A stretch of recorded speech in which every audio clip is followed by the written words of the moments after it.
with your host Sana. Now, today we are diving into a fascinating and often overlooked topic, the connection between mindfulness and intimate wellness. So many men struggle silently with erectile difficulties, often focusing solely on physical solutions like medication. But what if I told you that mental well being plays a critical role in sexual health? Now, FirmTech's groundbreaking research reveals surprising links between stress, sleep patterns, and sexual function, showing that our most intimate experiences are deeply connected to our mental state. And to help me unravel answers to all these questions and bust the myths out there, I am thrilled to have Dr. Elliot Justin on the show, who is an innovator, emergency medicine expert, and the founder of FirmTech, a company that's transforming sexual health with cutting edge technology. We'll be discussing the science behind nocturnal erections, the role of mindfulness in erectile health, and how understanding our bodies on a deeper level can lead to better, more fulfilling, intimate experiences. So let's quickly get into it, listeners. So, Dr. Justin, welcome to the show, and I'm so honored to have you here today with us. Thank you. It's great to be here. Okay, so Dr. Justin, before we get into the research, um, what inspired you to create FirmTech and how the tech ring came to be? Certainly. Well, many, many years ago, I established a company called SwiftMD. It was the second oldest telehealth company in the United States Mhm. as a teledoc, and it was consoled. But that got me interested in remote patient management technologies. What can people learn about the health at home, in privacy, um, and not have to make doctor appointments or spend a lot of money going to a doctor to get certain tests done?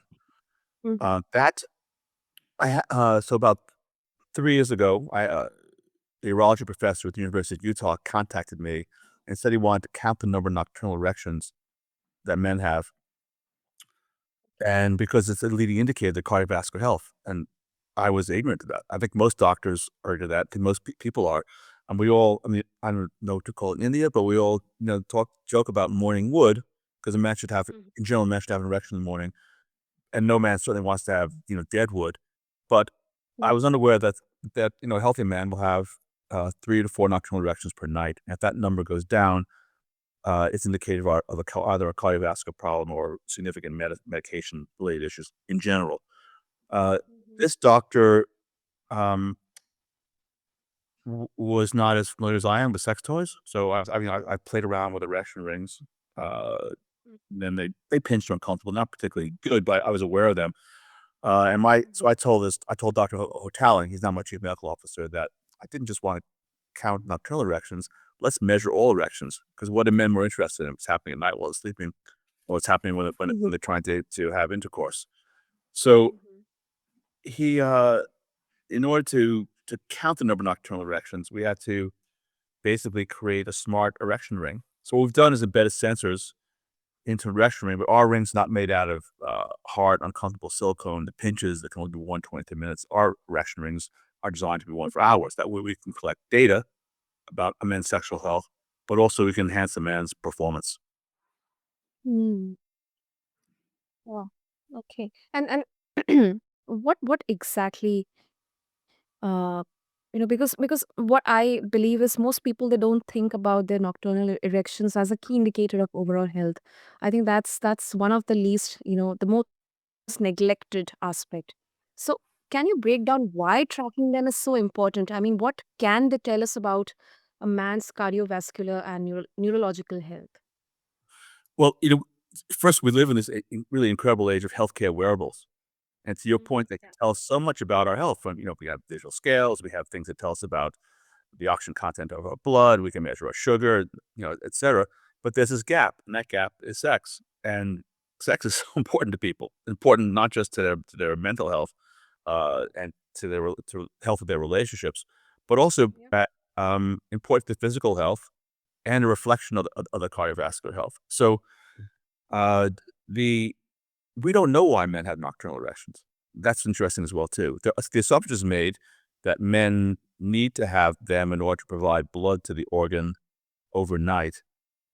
But that Mhm. kind of begs the question as to why do we have them during the day?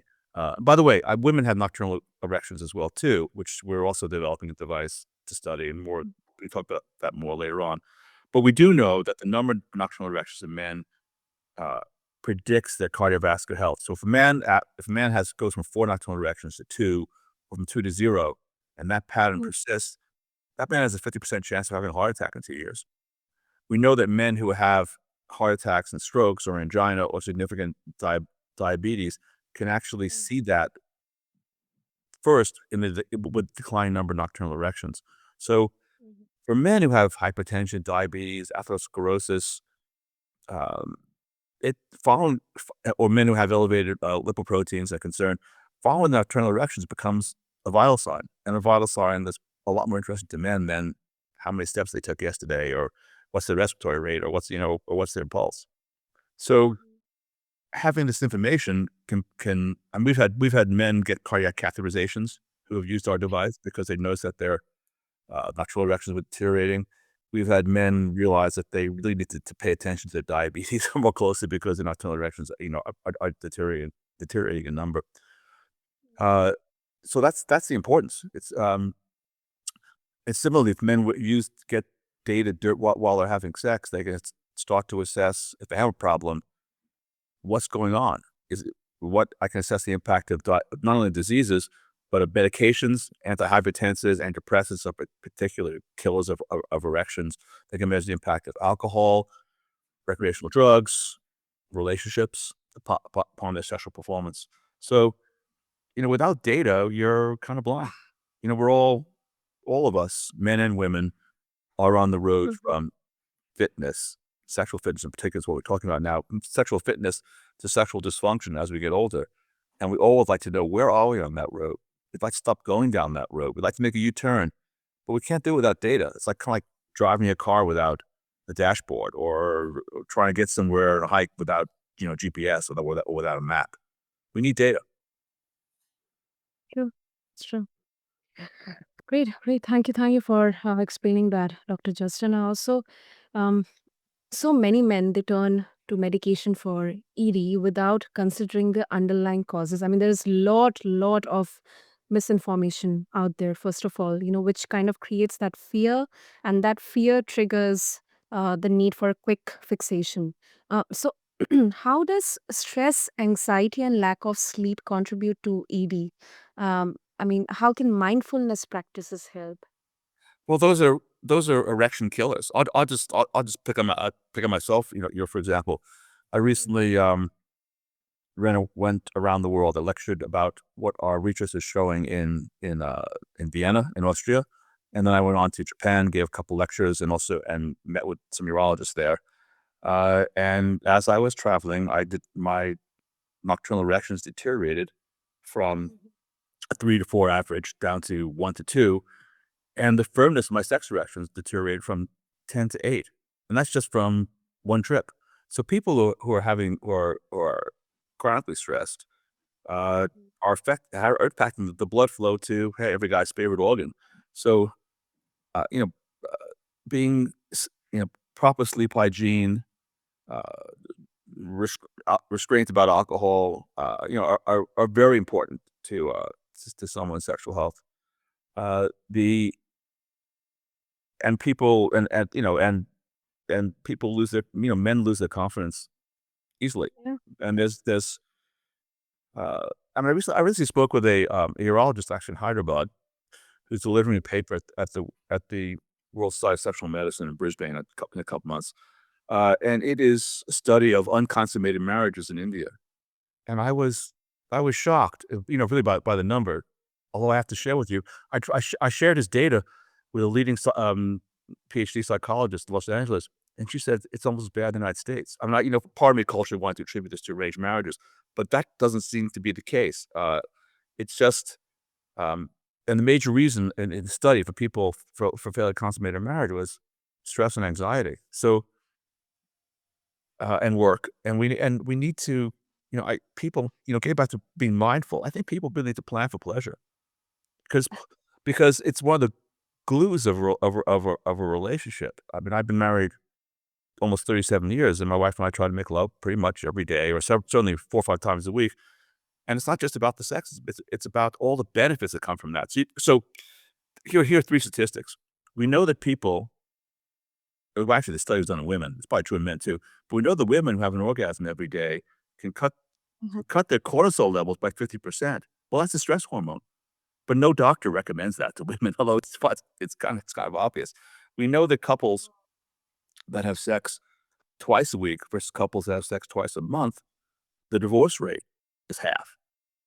So I think the people need they need to plan for pleasure. They need to really they need to if they're finding that stress or lack of sleep are interfering there with it, with their intimate relationships, they need to address that. They need to change their habits and plan to get back to Asana.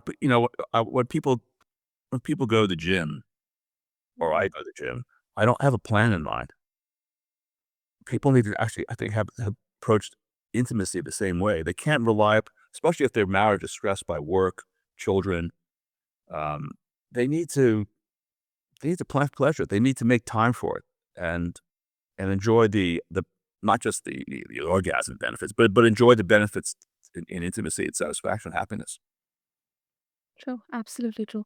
And I think it also, that as you mentioned about stress and anxiety, um, there are a lot of cultural, societal factors involving in there because sexual expression or sexual health is not given importance at all. I mean, we hesitate to talk about sex. Even that word kind of, triggers unwanted negative attention Right. uh, in society, even families. So I think at the grassroots level, sexual awareness, sex education is so, so, so important. Um, but you know, that's what it is, and the reality is really Well, doctors are at fault too. I mean, we don't ask about people's sexual health, and if people raise the issue with us, we just pass out pills. We don't ask about the circumstances. We don't, we're not helping people in that sense, and it's really kind of shocking. The you know, I break down erectile dysfunction into 2 categories. There are men who can't attain erection, and a man who can't attain erection probably has a significant problem and needs to see a cardiologist or urologist. Mhm. But most men, and that's about 10% of men with erectile dysfunction, but most men get an erection, then lose it, and that's multifactorial. And data can help people to sort it out. It could be anything from performance anxiety or lack of confidence to alcohol, medications, diseases, and it's without data, people don't really are just sort of guessing. It's really I would like to see um, people getting data about their sexual health mainstream, just the way if you went to a doctor for a checkup or you had a complaint, they didn't check your blood pressure or get an electrocardiogram or get blood tests, you would think, what is this, 1900? So we now have the ability to help people sort out their sexual health problems with Mm. with data, not just data that general data. Because one of the mistakes that we doctors make. Now, son, I can't see you, but I'm going to assume, like, obviously you're a female, and I'm going to assume you're much younger than me. I'm 72, but if you and I both went to a doctor with high blood pressure, they Mm. put us on the same pill, and that's stupid because we really want to. We're different, and we want date. We want not just we want action that relates to our own bodies. If we went to a doctor with an irregular pulse, they put us in the same pill, and that doesn't make any sense because they can actually measure with electrocardiograms or blood pressure things of that nature what our individual responses to it.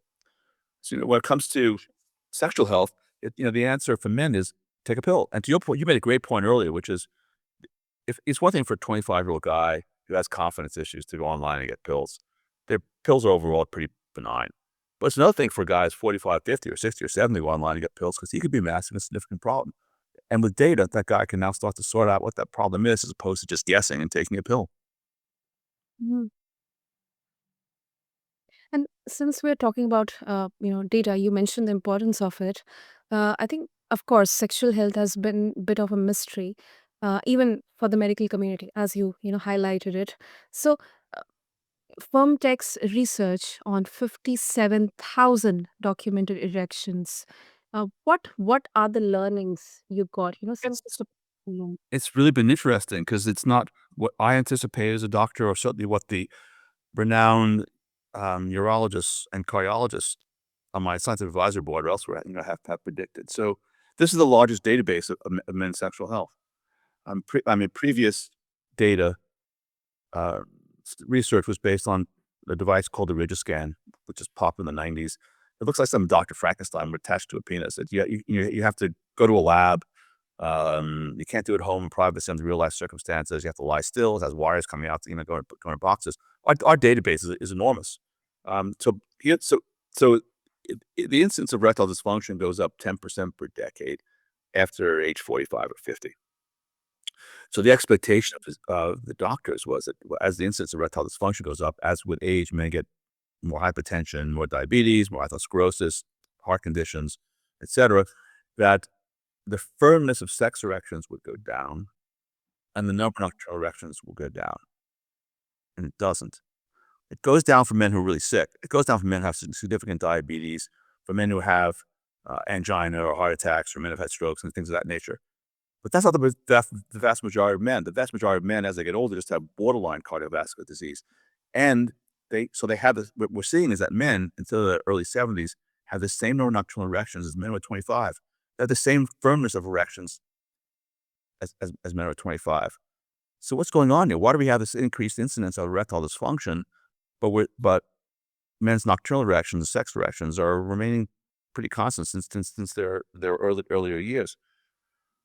Well, the answer then has to be not on what doctors call the left side of the circulation, the heart and arterial and the arteries, but it has to be on the right side of the circulation. It has to be on the venous side of the circulation. And this is what our data is showing. And this is a game changer. I've had several renowned urologists tell me we've been looking at this the wrong way for the last 25 or 30 years. Because what do we doctors do? We see the sickest people and then we generalize them. So doctors are seeing people in their office or their clinics who can't attain erections, or they sustain them and they lose them quickly. And those are men often with significant medical problems. But that's not what's going on in most men. Most men get erections and then they lose them. And kind of this interaction between what I call fading erection syndrome due to venous insufficiency and the loss of confidence. So what is venous insufficiency? Look, you're 12 hours away from me right now. I'm in Montana. You're in the south of India. If I flew to see you, I would be on planes for about 14 hours. And by the end of that trip, my socks would be a little bit tight, my rings would be a little bit tight. And that wouldn't have happened to me when I was, 25 years old. And why is that? Because as we get older, our our our venules, our small veins get stiff, and the smooth muscle around them loses its strength, and blood, the serum actually in this case, leaks out into our ankles and fingers and makes it swell a little bit. Well, this is what's going on with erections for men. As men get older, blood leaves the penis faster. And any man can prove this to himself by simply um, getting rock hard and then no stimulation and see how long it takes for his erection to go down, and then getting rock hard and putting a ring on. Of course, our rings are comfortable and safe, but putting a ring on, and that man's going to last 2 or 3 minutes. So that's like a proof for every guy. You will last harder, and if your guy has problems um, getting getting an erection and putting a ring on and keeping that erection, that's a profound Yeah. confidence builder. It's a profound confidence builder for his partner because his partner, male or female, is also worried about the guy losing his erection because he lost the last time. So what our data is showing that most men's problems has to do with fading erections. Doctors call it venous leak syndrome, and the loss of confidence associated with it or anxiety associated with it.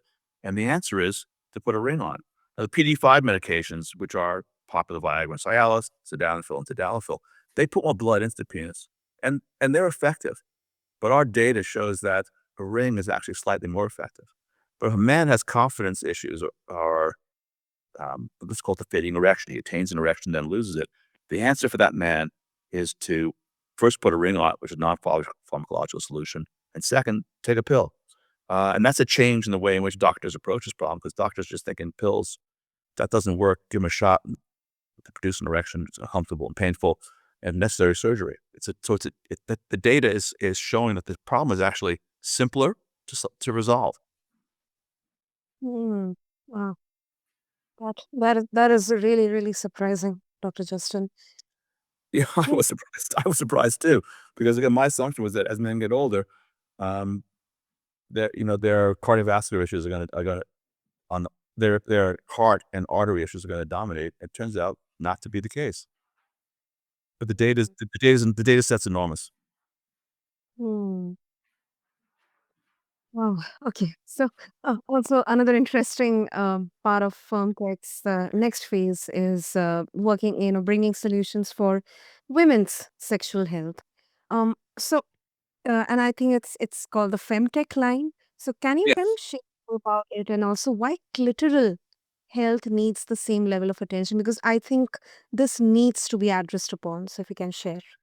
Well, it's really incredible that so little attention has been paid to the clitoris. I mean, this is um, the key to women's sexual satisfaction, but it's also, as with the penis, it's going. We're going to prove this, but my assumption is going to be just the same as it is for men.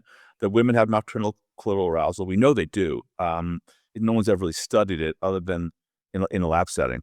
Waking women up and then assessing the size of the clitoris or the color of the clitoral tissue or labial tissue because it's going to be red if it has more blood flow. But no one's so outside of a lab, it's not been done. My assumption is though it's going to be the same for women as it is for men. And with data, women will be able to measure the impact of diabetes, hypertension, atherosclerosis, obesity um, upon their sexual health, and they'd be able to say, well, what works? What makes it better? And what makes it better for me because the data is personal.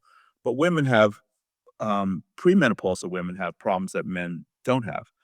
Mm. Um, the they take at least in the United States, and yeah, I'm certain in India too. Many women take hormones, birth control, and those things have an impact upon the blood flow in the clitoris, as well as upon their libido. And if you have data, you can then say, well, what's the right dose? Or maybe I don't want to take this at all, given the impact that I'm seeing.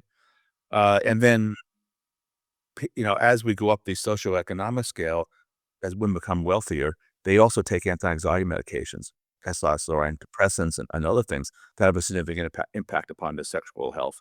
And with data, you can then see these things. So the clit we call the female device blood critique, and the critique is we've tested it, the form because we want it to be comfortable. We want something that can be worn overnight by most women without panties. Although if they probably had a lot of kids, it's going to get expelled and not to wear panties.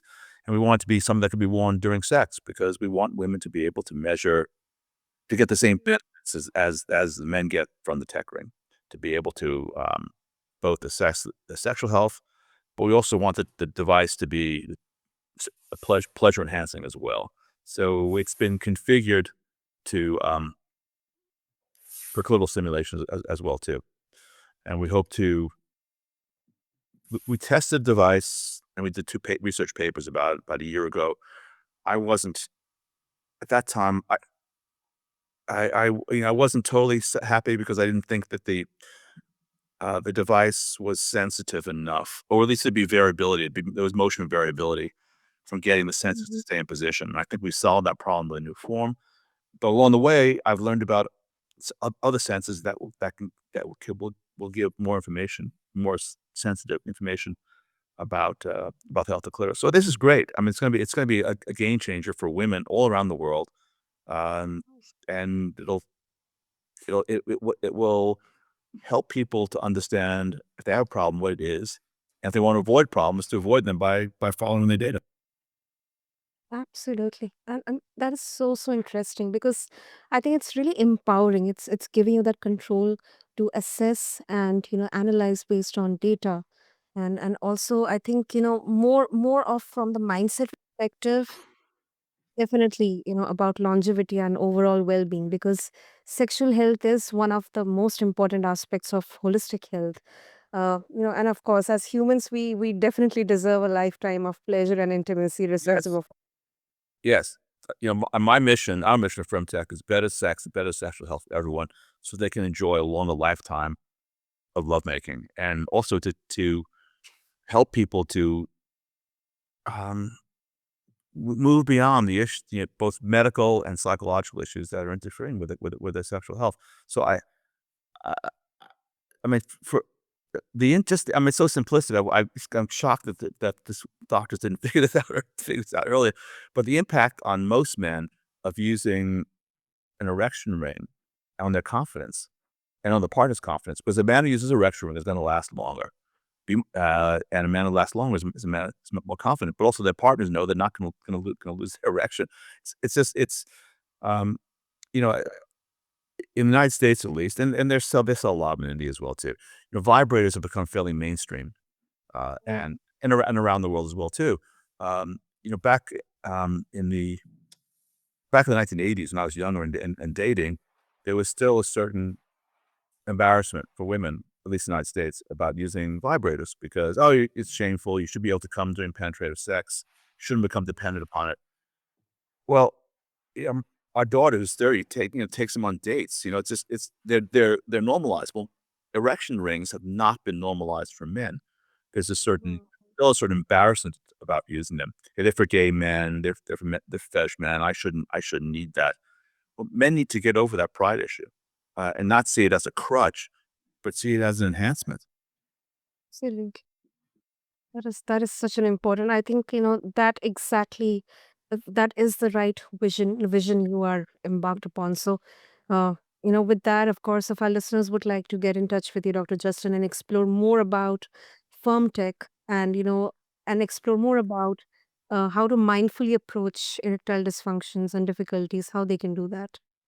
Sure, you can go to myfirmtech, myfirmtch.com, and just go to the science section, and you can we have there are 7 papers published about our device, and you can also read about the research that's gonna go on that's happening right now about the use of the device with shockwave with things that for men, testosterone replacement therapy, shockwave therapy, Botox, uh, vacuum erection device, all these tools that are being proposed from or supplements, all these things that are being proposed for men to improve their sexual health.